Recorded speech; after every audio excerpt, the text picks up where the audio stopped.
From our studios in the Southern Food and Beverage Museum in New Orleans, welcome to our Louisiana Eats podcast series, Quick Bites. I'm Poppy Tooker. Alfred Singleton is chef and co-owner of the historic Caf Sbisa in New Orleans' French Quarter. His role in the popular Creole restaurant comes after a lifetime in the business. Born and raised in the lower Ninth Ward, Alfred spent nights and weekends at his family's poor boy shop, peeling potatoes and shrimp. His career took a trajectory when he took a job as a dishwasher at Bacco. From there, Alfred worked his way up the ranks at some of the Crescent City's best restaurants. So, how does a chef with no formal training go from dishwasher to business owner? We spoke with Alfred to hear his remarkable story. My name is Alfred Singleton. I'm the chef co-owner of Caf Sbisa at 1011 Decatur in the French Quarter. Well, Chef, I have to tell you, I have a huge amount of admiration for you. Thank you. You are a special guy, and actually, your life with food started when you were just a little boy of 5. Yes. You worked in a family restaurant. Yeah, well, my family owned a small sandwich shop in the lower Ninth Ward. It was called Ross Restaurant on the other side of the Industrial Canal. We did everything from po' boys to Creole favorites, gumbo, etouffees, and of course, great bread puddings and sweet potato pies and things like that. So a lot of Southern influence inside of that restaurant. So approximately what year was it when your family started that restaurant? It was in the early 70s, and it lasted until the late 80s. My godmother got older, and she just wanted to get out of the business. So at late 80s, about 89, I believe, was when she got out of the restaurant. What are your earliest memories of being in a restaurant kitchen? Just peeling shrimp and peeling potatoes, helping out, just being a rug rat around the kitchen, bothering everybody that was there, but also just being real passionate about it, wanting to do it and wanting to be a part of something. Just being happy in the space, I guess. Yeah. So much of it is just being happy in the space. Right, but it also helped that I love to eat too, so it was it was wanting to be around the food so I can, sneak some shrimp here or, a piece of sweet potato pie there or something like that. So it was real good. So when you first started cooking, what were the things that you were cooking up there? Well, amazingly, I was into the po' boys heavy, and she was real famous for her po' boys and her hot sausage sandwiches and her hamburgers because they were all bread lent, and the way they constructed their patties and the meats that went on those sandwiches were real unique. So no other place in the city were doing that. I mean, and they would call them up the arm sandwiches. Up the arm sandwiches? Up the arm sandwiches because they do it up the arm and it'd be forearm length. And that went on to the griddle to cook. So, that to me was just amazing. And I always wanted to learn to do that. And that was probably the first thing that I learned to do besides peeling shrimp and potatoes. So you graduate from high school. Where'd you go? I went to Alfred Lawless Senior High in the Lower Ninth Ward on Law Street, and I did graduate from there. And at what point did you decide to pursue a life in food? I was a sophomore in high school when I actually began my journey in the food industry. The first thing I did was I walked into Ralph Brennan Bacco, and I just wanted a job at that point. And when I walked into the restaurant, they were cleaning a whole salmon, and I was applying for a dishwasher job. And, immediately, when I saw him cleaning a salmon, I was like, I want to do that. The feeling that took over me when I saw that let me know that, food is my passion and that's what I wanted to do. So from a sophomore in high school, I was always in the kitchen around food and real ambitious about what was happening. And, it just paid off for me. Well, you didn't go to culinary school. No, you were sort of born into this life. Right. You were at Caf Sbisa a long time ago. And, of course, It's a very historic building. Right. And it was really a New Orleans culinary landmark, even from the late 1800s. Right. Right. So when did your career there begin? I believe it was 96, 97. I actually left Bacco, and I went to Caf Sbisa. I had friends. I was still young at the time, so I had friends who were working at Caf Sbisa, and we were all, wanting to be around each other. Those are my guys, so we want to hang out together after work or before work or whatever. And, I went to Caf Sbisa. I walked in the door, and I was hired as a Barca food runner. I was hired as that. And that's where I actually met Alan Heckwis, who was the executive chef at Caf Sbisa. And ironically, about my second or third week there, the guy who was the sous chef at Caf Sbisa, he decided he didn't want to work there anymore. And, he just went away. So we were short in the kitchen, and I was still a food runner busser. And I told Alan Heckwis, let me, try this. Let me do this. And they put me there, and I mean, it was like clockwork. They were like, "You're a natural." They didn't call me Alfred. They called me Fred, and I can hear, "Fred, you're a natural." And so they began to work with me. And Alan was an instructor at the Culinary Institute of New Orleans when it was up on St. Charles Avenue for a long time. And he saw that in me and decided that he wanted to mentor me. And I told him, I said, I want to go to culinary school and really learn this. He was like, don't waste the money, Fred. Let me teach you personally. And he did. I mean, he gave me books and that were distributed at the Culinary Institute of New Orleans. He gave me tests. He quizzed me all the time about certain things and really just begin to, just teach me and mentor me in food and flavors and understanding. The first thing he really did was really taught me how to get around the kitchen. Taught me about different pans and spoons and just kitchen staples. I had to first learn what the word staples meant because for me, he's saying staples. I'm like, where's the stapler? And he, so he really taught me the verbiage and the things that I really needed to be successful. And it went from one extreme to the next. And, before you know it, I'm just, I'm creating specials and doing these things in my first and second year in the business, which was amazing. So I was just real happy to have that opportunity to take on that challenge and have him mentor me. And then you left Caf Sbisa for a while. Mm-hmm. Right. Well, I left Caf Sbisa maybe 3 years later. I followed Alan to the Red Room on St. Charles Avenue. When it was the Red Room, Carlos Gia was leaving to go to Commander's Palace in Las Vegas. So I worked with Alan Heckwis. He called me. He was like, I want you to come up and I want you to be my miniature sous chef. That's what he told me. And I was like, man, I don't know nothing about being a sous chef. He's like, you're going to be fine. Trust me. So I went there, and the Red Room was a supper club, and it turned to like a nightclub after hours. And but what was great about that, it was me seeing a different cuisine. I went from Creole to French American, kind of Mediterranean cooking. So 4 years in the business, and I'm already versed in 3 different cuisines. And it just went from there. I mean, that was awesome. So I stayed at the Red Room for about 2 years, and then I went back to Caf Sbisa. Craig Napoli called me, and he was like, I want you to be my chef. And I'm just like, man, you got to be kidding me. So now you get your first big chef job, right? And listen, I was. If there's another word for frightened, that was me, because I had no idea what I was doing. I really didn't. And so at this point, I'm like, okay, I'm pulling away from Alan. I'm on my own. So now I need to self-educate.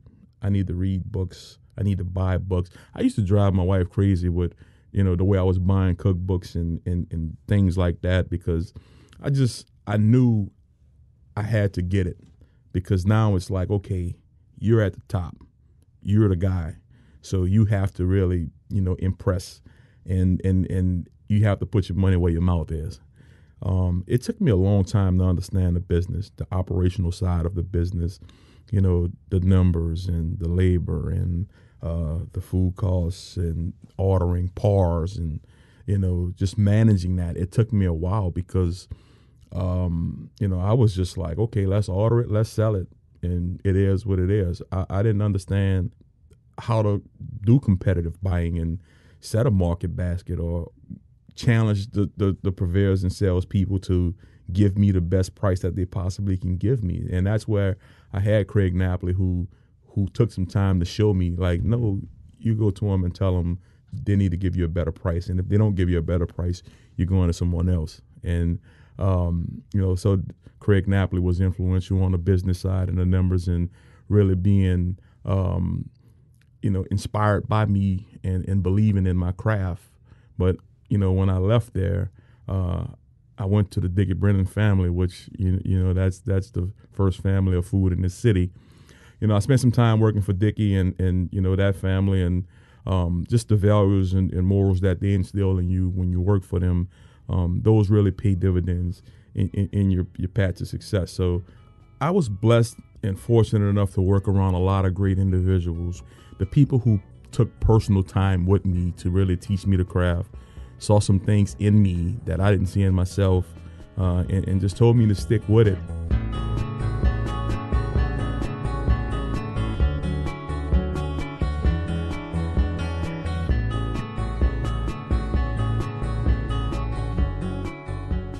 Do you see yourself as just being a natural leader? Because you're the lead dog in the kitchen, Right. You got to be at the head of the team. Well, your personality is everything in the kitchen. And, you really have to know how to manage a ton of personalities because you're going to have people from all walks of life. And it took me a long time to get this, but I learned this working for Dickie that, about giving people the benefit of the doubt because you never know what they're going through. So my direction is there. When I want something, I want it. And I don't have to yell, I don't have to throw pots and pans, or I don't have to kick trash cans because I form relationships with my people. I always tell them whether it's personal or professional, you can talk to me about any situation and I'm going to give you the best advice that I can possibly give you. But also, you have to know that I have a job to do and the business won't suffer, for you being a bad apple. And just how we're talking right now, this is how level I am at all times in the kitchen.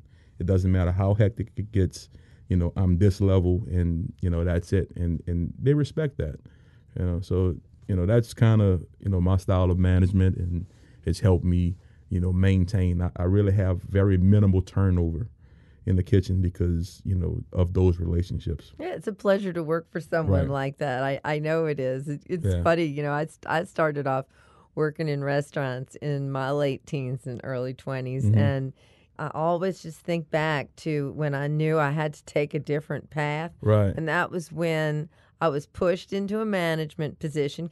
And the first time I had to fire somebody, I cried. And I knew this just wasn't going to work out because you can't cry when you're firing somebody. That's the hardest part of the job. But it's something that really, it has to be done at times because you have people who just don't get it. And you understand that, listen, there's families involved and there's kids involved and, some people's livelihoods are involved. But I always say, you should think about those things before you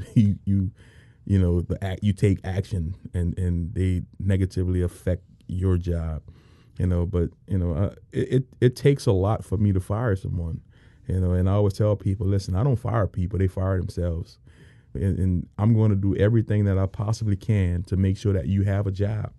But if you continue to block that, then I'm going to have to suck it up, and we're going to have to go separate ways. And it's nothing personal; it's all business. I'll see you outside of here and hug you and shake your hand and do all those great things. But just know that this wasn't the right place for you. So being a restaurant chef, whether you're a dishwasher or whether you're a line cook or whether you're the chef de cuisine, that is really hard life to manage Right. and have a family too. Sure. So when did you and your wife Mildred get married and have a family? Well, we were married extremely early. I mean, she's my high school sweetheart. I met her in high school. So we've been around each other for a long time and learned a lot about each other for a long time.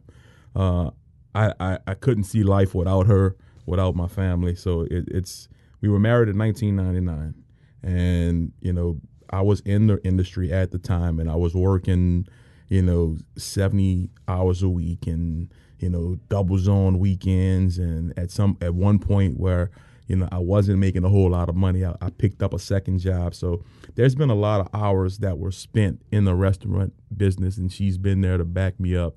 Of course, she's giving me my fair share of lashing for that. But, and I always tell her that it'll be worth it. Eventually I won't have to work as much, and she'll be happy to have me around, or she's probably be trying to kick me away. But I don't believe that. yeah. And I have to say, sometimes I think that being part of the service industry, whether you're in the hospitality service or the military service, you got to have a spouse who's picking up a bunch of the slack. Yeah, well, and trust me, she carries her fair share of the slack. I'll tell you that, and she don't shy away from letting me know that she's carrying the load. So, and I'm thankful for that, because it's rare that you find that in this industry. There's a lot of divorced chefs in this industry, and I know several of them, and I'm just grateful and honored and blessed to have her by my side. Each and every day. She supports me 100% in whatever that I'm doing, or whatever the call may be. If I'm going out of the country or out of the state or whatever. She wanted to go to Paris, so that she had to go there.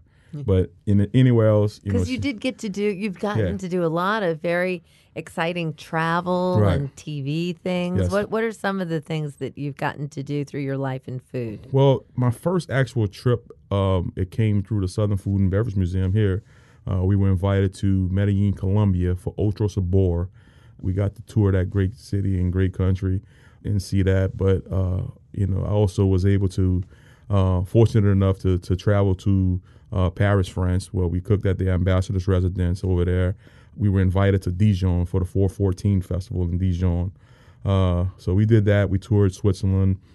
Also, we cooked at the James Beard House and did that, the evolution of Creole cuisine, which was a great success for the Brennan family, but also for me, it was a stepping stone, a milestone, because that's every chef's dream, just to go into that place. So there's been so many things. We've been on the Food Network, we've been on the Cooking Channel, and of course locally we've been on various news outlets, magazines, print media. So it's been a great career for me that I'm honored to have, and blessed that someone, a little boy from the city of New Orleans, Lord Ninth Ward, can be an inspiration and live a dream and go forward with those things. So I'm honored.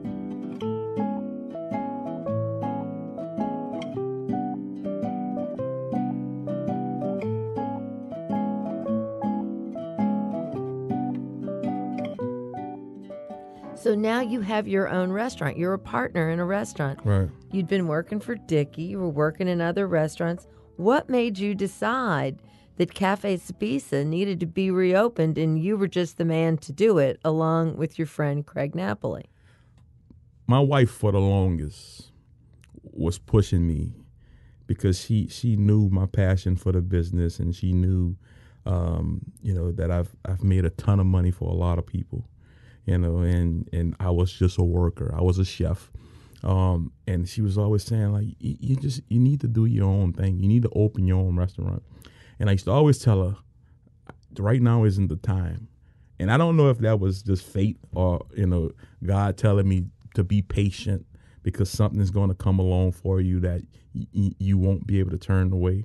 But she did this for years. I mean, this dates back maybe 5-7 years ago. She's been pushing me ever since to kind of open a restaurant, and I was always saying, no, right now isn't the time. We need the right location. I want to break the stereotype that when you get into a restaurant business, you're losing money the first 2 years or whatever. I want to know that I'm going to make money right away. But I was still learning the business. There was a lot for me still to pick up in this industry. And now I went to work for Dickie and George Enriquez, who was a part of Dickie's family for so long.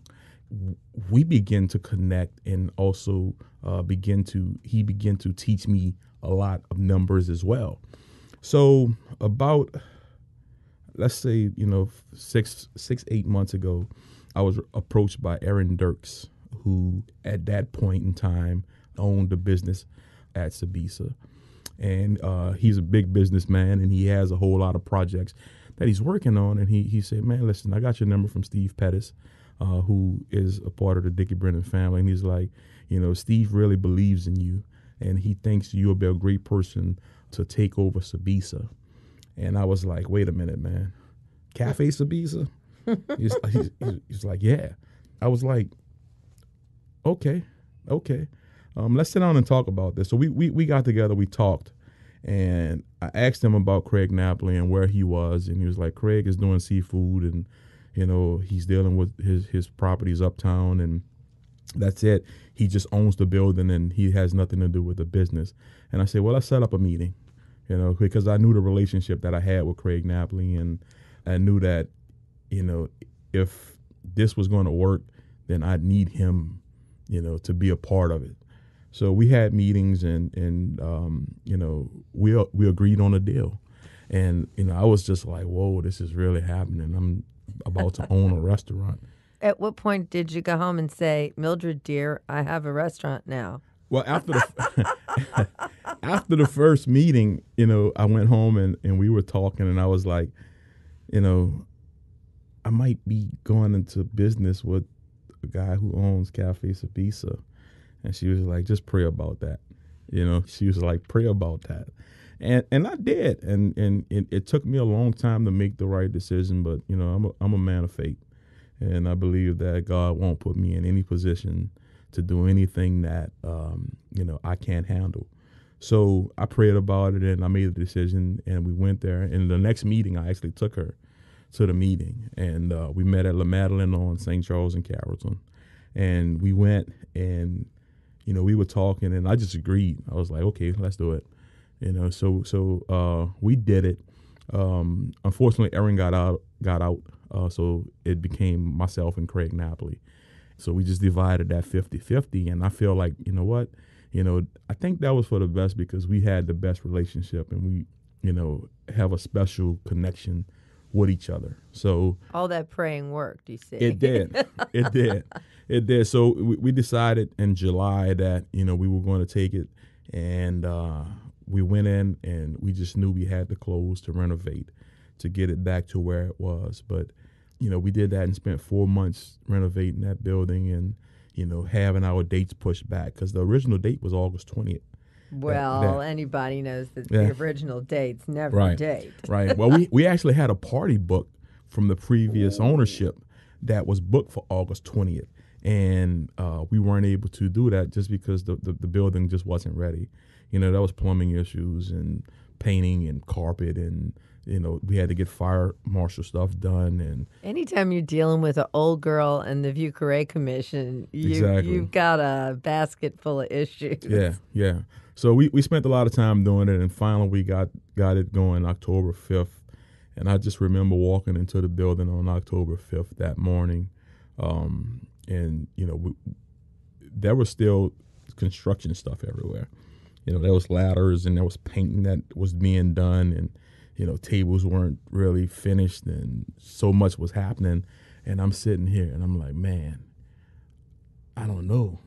And then at 4:30 that evening, I just stood in the front of the dining room and breathed a big sigh of relief, because we were there. And I was like, yes, we're here. So, this process has been going on since early mid 2016. So but it's finally here. So we're enjoying it. Well, I was lucky enough to have been there the evening that you all had your big open house welcome party. Mm-hmm. And I know your parents were there. Yes. And what did they have to say about this? My parents are so proud of what I've done. And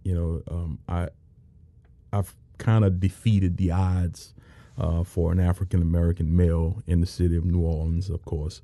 But my parents they've been so supportive and so proud of everything that I've accomplished. And my mom is recovering from a stroke, and November 11th was the first day that she's done anything since she's had the stroke. And that's how much that meant to her. She's walking, but she's not fully walking the way that, she wants to be. And she's still rehabbing, as far as that's concerned. But she just had to be there. My father, he's a couch potato. He worked all of his life. He retired, and now he just wants to be home and watch sports all day. He don't want to get out of the house to do anything. And so this meant enough to him for him to get out of the house, for him to come. And I was just so honored to have them. They've never saw me in my element.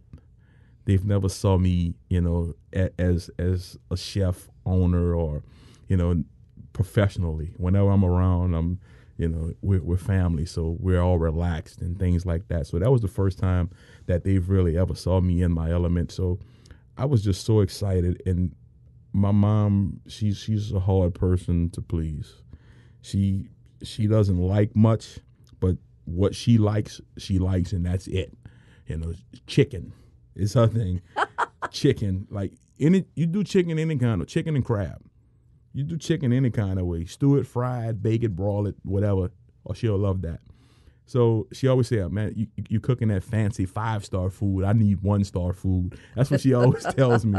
I'm like, nah, you have to try something different. So she came in and she tried. I mean, she was just so impressed, by the level of service that she received, how warm and welcome the staff made her feel. She never goes and writes reviews for anything. And she went and wrote a review. Wow. But so she was just so impressed, and they're just so proud of where I've come and how I've grown, because I was a troublemaker as a teenager. I really was, and nobody really never saw this coming. And I'm just so excited that, I can do something to make my family proud and, just kind of be different. How many children do you have? I have 3 sons, 19, 15, and 13. Anybody looking like they're coming into a family business? My youngest. Really? The middle one, though, he tried to cook and set the house on fire, but but the middle one, the baby, Daquan, he's just so into it. Whenever we're cooking for the holidays, right now he's heavy into the desserts. He loves to bake cakes, but he bakes them. I came home from work one day, and there was this strawberry cake in the kitchen. It was just a strawberry cake with strawberry icing on it, and I went to the kitchen and I ate this cake, and I was like, "Who made this cake? This is so good."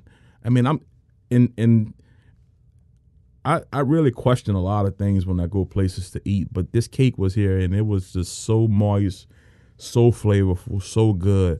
And my wife was like, "Taquan made that." I'm like, "You lying." I'm just like, "No, he didn't." She's like, "He did." And I was like, "What?" So, but he's a baker, and he can get in there and he'll scramble eggs, or, he can cook on the stove. My middle one, he has to cook in the combi oven. He can't use the stove. You put your egg. You want to scramble your eggs, you scramble them in the microwave, because you're gonna burn my house down, before you know it.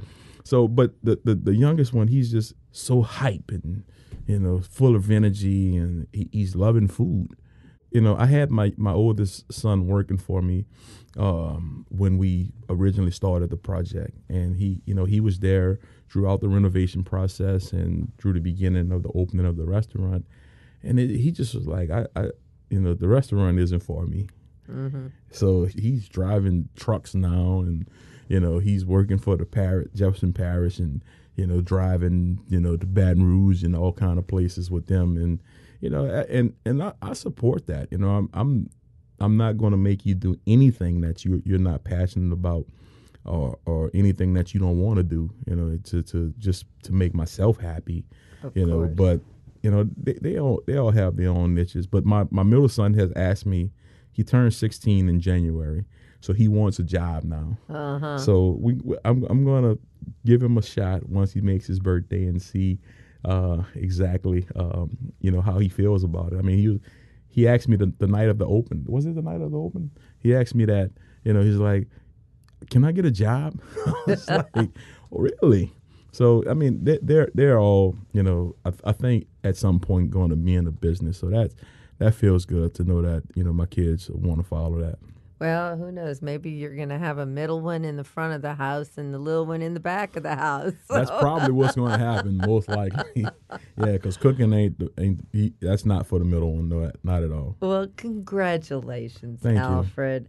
I am so proud of what you have accomplished because Thank you. You stand for something that we need a lot more of in this city. So thank you for all your dedication and hard work, and come back and talk with us anytime at all on Louisiana Eats. Well, thank you so much for having me. I'm honored to be here. I mean, I've been a huge fan of yours since the slow food movement, so it's an honor to be here. So I just want to give things back to my city and contribute to people like myself, forming relationships with a lot of great programs around the city, the Cafe Reconciles and things like that.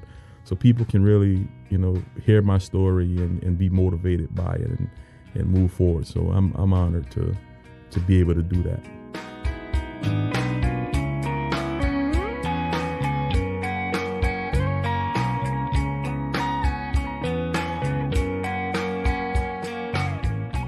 That was Chef Alfred Singleton. If you enjoyed this Louisiana Eats Quick Bite, you'll find a link to today's show notes to Caf Sbisa, the historic restaurant where Alfred is chef and co-owner. Go visit Alfred there and give him my regards. Be sure to subscribe to our podcast so you won't miss a delicious upcoming serving of Louisiana Eats. Visit poppytooker.com for lots more recipes and delicious food ideas, too. Have a special request or a thought to share? We'd love to hear from you. Call 504-867-9128 or send us an email to louisianaeats@poppytooker.com. Music for this episode comes from National Tryst. Louisiana Eats original theme music composed by David Pomerleau and performed by Johnny Sketch and the Dirty Notes. Thanks to Joe Schreiner who produced this podcast. I'm Poppy Tooker. Thanks for listening, and thanks to our major sponsors, Camellia Brand Beans, Zatarans, Rouse's Markets, and the Ralph Brennan Restaurant Group. Visit poppytooker.com to see a full list of our partners. This Louisiana Eats Quick Bite was produced by Poppy Tooker Broadcasting.